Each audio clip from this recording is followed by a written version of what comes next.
Welcome to the Sagebrush Trail.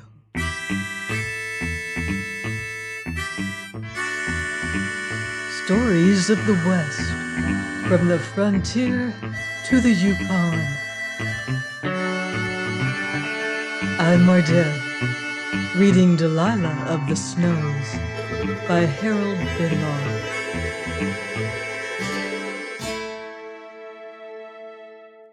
Chapter 29. Esmond's Hands Are Tied. Grace Colthurst had not long cleared the evening meal away, but she was already waiting Esmond's departure with an impatience which was somewhat difficult to hold in check. He had come across from the outpost while she was occupied with the task, and that in itself would have been sufficient to displease her, but there were other causes for the strain upon her temper. Miss Colthurst had not expected to fare luxuriously in the Green River country, and had hitherto borne the necessary discomforts exceptionally well. But of late, she had been actually hungry, which in her case was as unpleasant as it was unusual. There was still a store of flour and salt pork in the Gold Commissioner's house, but there was practically nothing else, and the pork was rancid.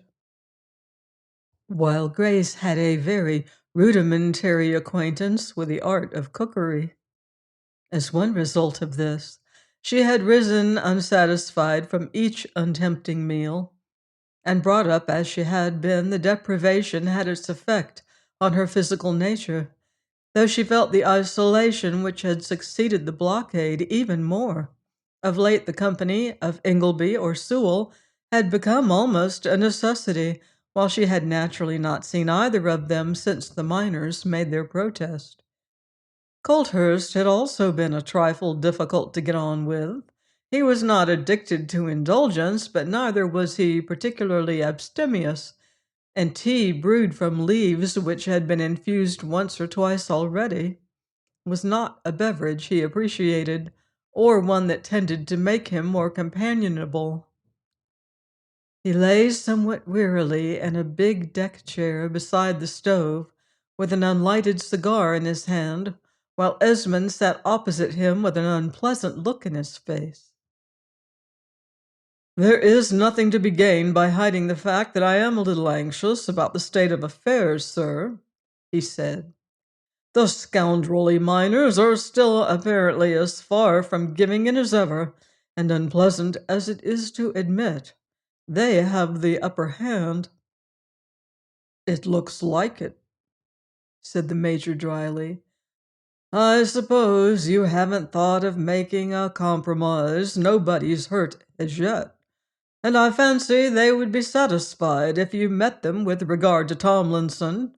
You're not bound to send a man up for trial unless it's reasonably evident that he's guilty, and I don't believe Tomlinson did the thing myself. Couldn't you hold a kind of informal inquiry and give the boys an opportunity for proving him innocent?" A vindictive sparkle crept into Esmond's eyes. "And permit a rabble of that kind to teach me my duty? I'm afraid not. Even if I wasn't sure the man was guilty, which I am, the thing would be out of the question." "You feel warranted in calling all of them rabble?" asked Grace. "I do, every one of them. Their leaders, in particular, belong to that most intolerable class to be found anywhere, the half-taught proletariat, with just enough education to increase their natural unpleasantness and inspire them with a hatred of their superiors. That, however, is not quite the point." The blood rose to the girl's face, but remembering that the Major occasionally displayed some little penetration, she contrived to keep silent, though this was by no means easy. Colthurst, however, nodded. "I scarcely think it is," he said with a trace of dryness. "As I pointed out once before, you do not seem to remember that I occasionally had Mr. Sewell and Ingleby here." I'm afraid I didn't. I'm sorry, sir, said Esmond. Of course I should have done so. One could almost have fancied that they were here frequently. Again Grace said nothing, though it cost her a stronger effort, and the Major did not appear to notice the younger man's sardonic smile. Since you don't seem to care for my suggestion, have you any notions of your own? I haven't, which is partly why I came to you. If I could only find a way of getting word to Victoria and a few more troopers in, it would be easy to bring them to reason.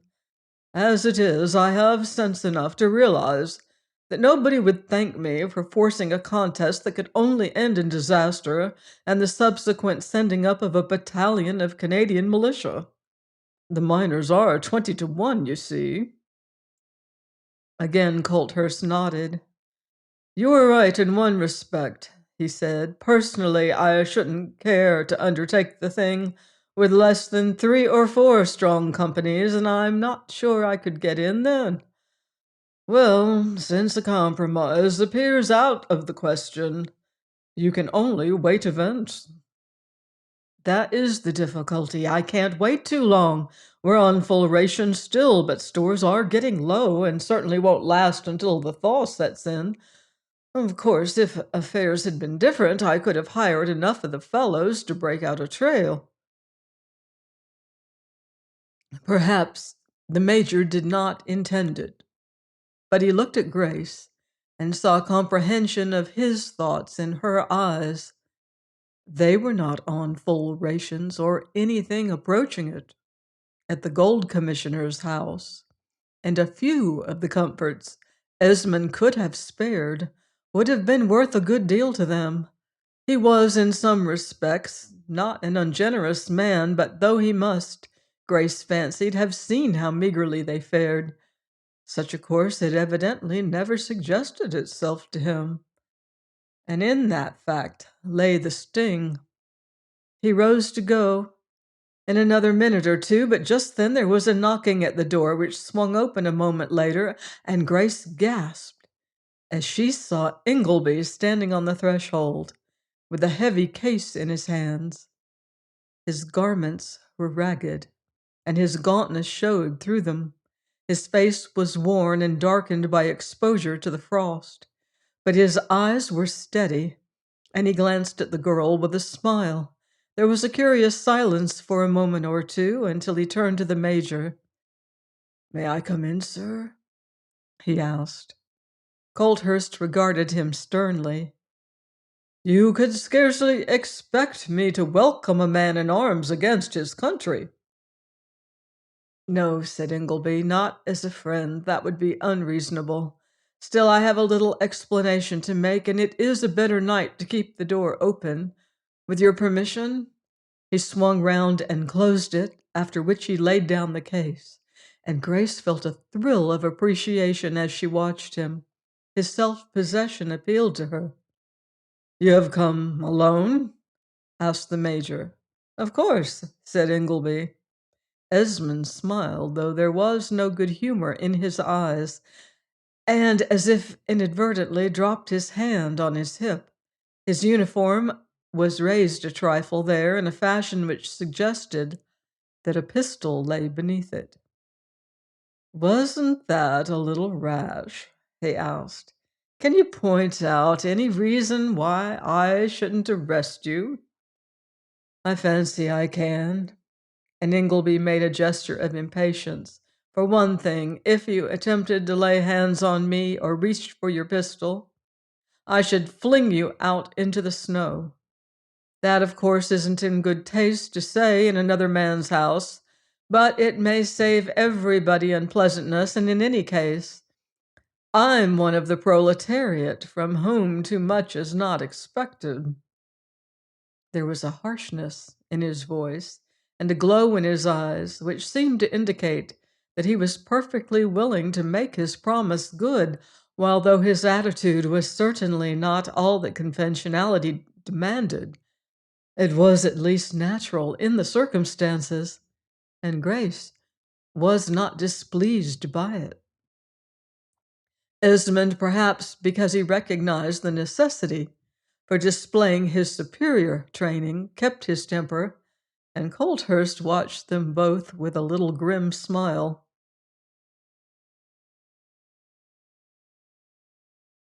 I haven't the least intention of indulging in an exhibition of that kind, which would be quite unnecessary, said the police officer. There's a trooper within call who has a carbine.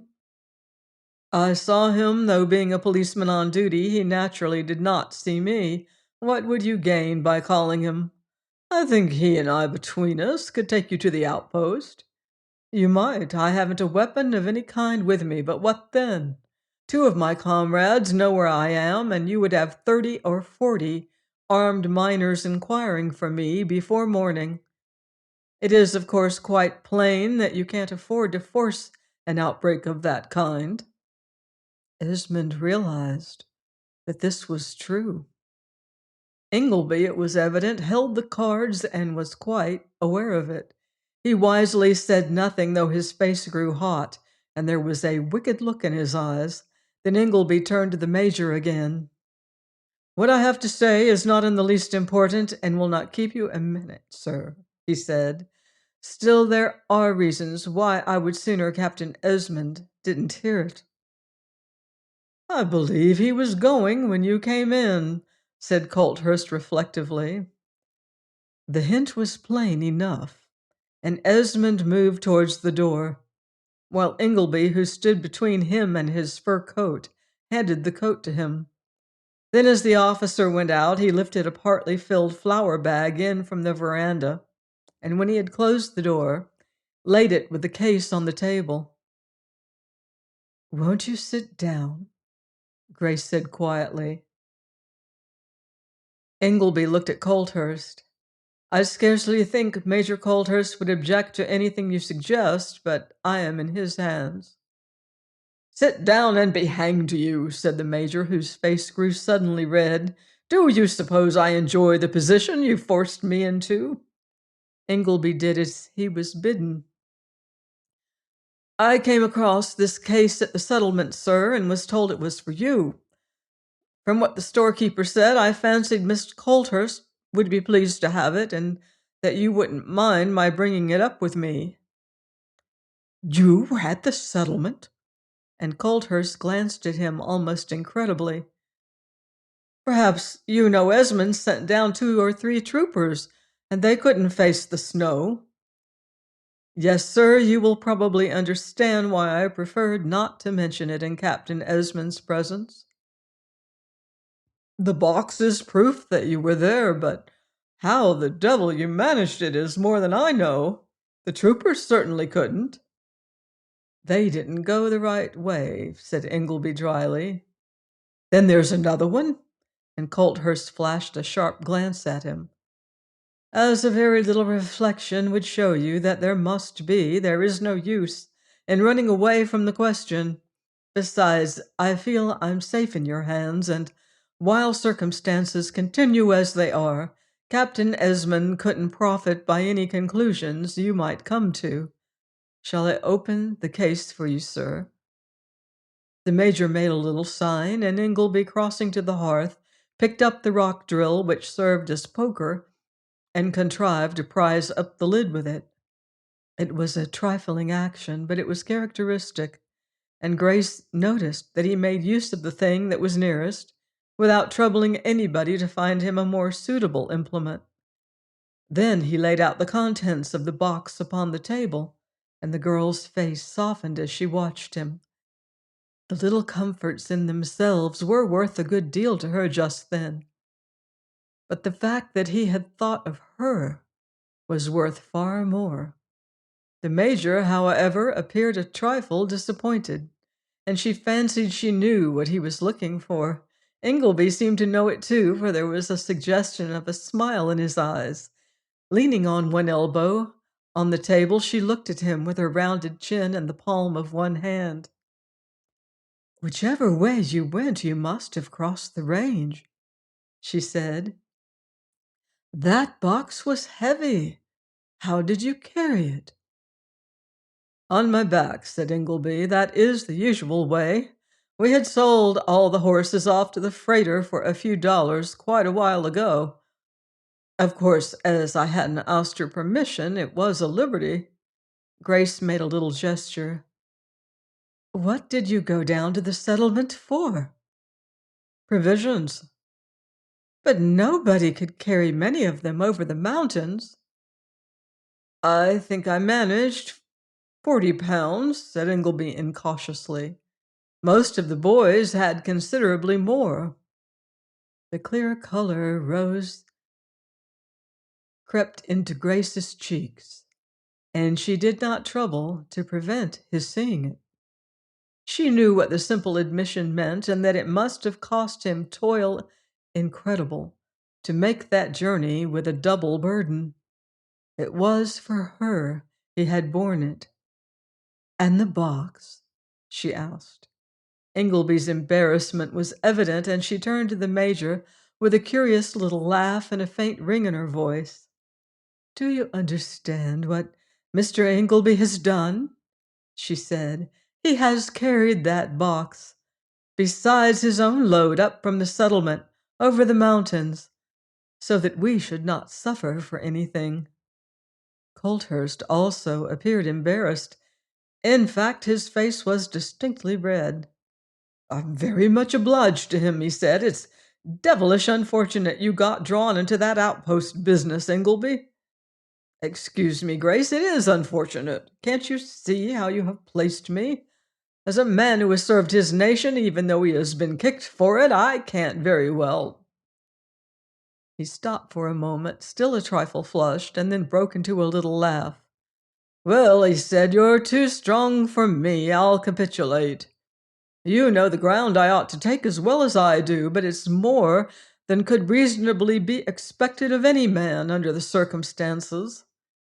Still, that storekeeper fellow might have put in something a little more exhilarating than tea. Ingleby opened the flour bag with something as nearly approaching a grin on his gaunt face as was compatible with the deferential attitude he had assumed. I feel a little diffident about the next proceedings, sir, he said. In fact, it is a piece of almost intolerable presumption on the part of a man setting constituted authority at defiance, as I'm afraid I am. Still, you see, people must eat and drink in any case. He took 2 carefully wrapped bottles out of the bag, and the Major's eyes twinkled, while as he spread out the rest of its contents, Grace felt her heart grow very soft towards him. He had, it seemed, thought of everything that could minister to her comfort. Then he saw that he had guessed what she was thinking, and his honesty became apparent. The storekeeper had his wife there, he said. I had a little talk with her. It is to be hoped she didn't drink whiskey of that kind, said the Major with a chuckle. You couldn't get anything better in a Montreal club. Ingleby laughed. I fancy some of my comrades have belonged to associations of the kind, and a good many of them have cultivated tastes, he said. As a matter of fact, they can afford them. Will you be good enough to tell me how much these things cost? Asked the Major. If you insist. In fact, there's an invoice here. Still, after the little kindnesses you have shown me, I would much sooner not let you see it. Colthurst looked up at him sharply, and then, reaching out, laid his hand upon the grocery bill. After that he rose and went into the adjoining room, and when he came back he handed Ingleby a check on a Vancouver bank. Grace watched the miner curiously as he did so. Now you have relieved your feelings, sir, I can make what use I like of what is my own, he said. He crossed the room and flung the paper into the fire, then turned with a little smile to the Major. It was a bold step, and the boldness of it appealed to the girl. She understood it as an assertion of equality, something he owed to himself, and withal it was done with deference and not aggressively. For a moment Colthurst gazed at him in astonishment. Then he laughed and made a little sign of comprehension. I'm not sure I've met many young men with nerve enough to do that, but I think you're right, he said. I was pleased to make your acquaintance, Mr. Ingleby, and it is perhaps not altogether your fault that the present unfortunate circumstances must necessarily lead to a temporary break in it. Ingleby made him a little grave inclination. I understand, sir, and there is only one thing I would like to ask, he said. We may make some suggestions shortly for a compromise, and in view of Captain Esmond's temperament and our own, they might be considered more dispassionately if passed through a third party. Would you be willing to receive Sewell here? He was evidently about to go, and Colthurst held out his hand. Send him as soon as you can. If your ideas are reasonable, I'll do my utmost with Esmond. This state of affairs can't go on. Ingleby turned towards the door, but Grace, who was waiting, opened it for him and let her hand rest in his a moment. Walter, she said very softly, it was exactly what I would have expected from you. Ingleby did not think it advisable to turn round, but he gripped the little fingers hard as he passed out into the darkness.